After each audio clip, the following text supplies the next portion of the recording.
First of all, I wanted to say thank you for coming out today. I wanted to thank Stephanie Hawkins from UBM for inviting myself to come out and speak.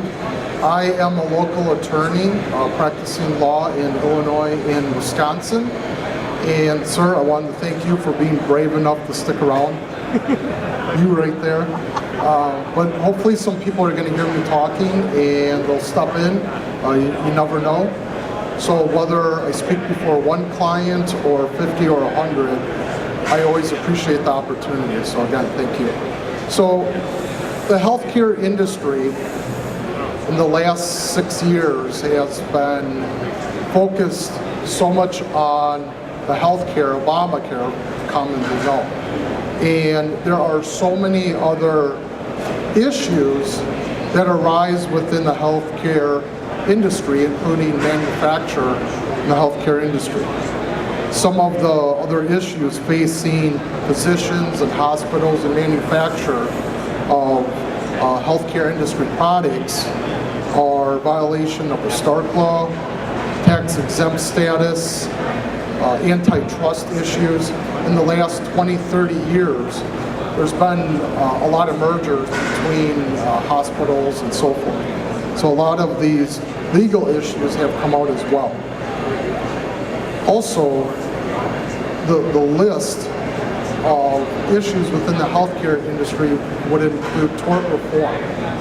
Every time you have these issues come up, as we know, on an ongoing basis, you're only as strong as the contracts that you employ. And I just want to give a couple minutes here to background. If you guys want to come in and sit down, you're more than happy. Come on in. Don't be shy.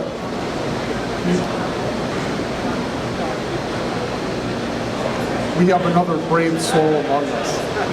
Thank you for coming in. So my background, I've been an attorney for over 16 years. I have quite a few health industry related clients of mine, including manufacture of products and up and down the distribution line. So I have extensive knowledge within the healthcare industry. And I would like to put that experience forward for you here today. I want to give you a little bit of insight of how important it is to develop a team. So part of your team is you're going to have a sales force, you're going to have internal management, accountants, and so forth. Part of your team is also employing a knowledgeable attorney within the industry that you work in. And I can't stress that enough. Having a knowledgeable attorney on your team, that is so crucial. Also, I meet a lot of individuals and they tell me I already have an attorney. That's good, but it's always good to always get a second opinion if you're rolling out a multi-million-dollar product line. It's always good to get a second opinion. And again, I want to stress that it's a legal opinion. So it's always good, like a doctor, if you're facing major surgery, you always want to get a second opinion. Within the healthcare industry, that there are a lot of issues. Part of resolving those issues are having contracts, not only having contracts yourself, but having legally effective contracts that you employ and use. I can't stress that enough. So rule number one is you always want to get a properly qualified and trained attorney, not just in business contracts, but within your area. That is so important. I myself, I have over 16 years of drafting contracts in litigation. In the world of lawyering, they basically break down the two different kinds of lawyers. You have transactional, and you have another body over here for litigation. I do both. I've been writing contracts for years, so I can see all the things that go on in litigation, and I bring them together to have effective contracts. So you want to employ in your business, if you're not using them, one of the very important ones is already known as an NDA, non-disclosure agreement. It doesn't matter if you're manufacturing products or not. If you have clients out there that may come up in negotiations or introduction, come on if you want. All right, stand back there.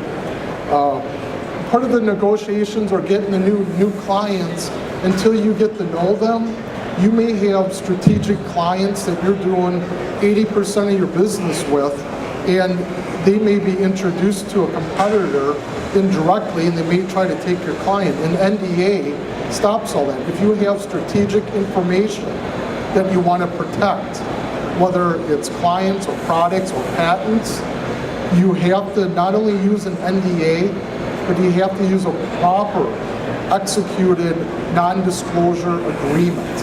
I can't tell you how many times I see companies and individuals get like a one-page form off the internet, and something goes wrong, and now you're talking they disclose information or a product or a client that they shouldn't have, and you're looking at stopping that. One of the things that you need to put in all your contracts is what's known as venue and jurisdiction. So if there's a problem with a client or a third party that you're working with, where you're going to litigate is so important. First of all, there's a lot of states that are not very friendly for business. Second of all, you're talking costs. So you put a little provision in every contract known as venue and jurisdiction. And that would be Cook County, State of Illinois. All matters arising from this disclosure will be heard in the State of Illinois, Cook County, or Lake County. Usually it's where your attorney is located. So now, if you have to litigate, you can file locally.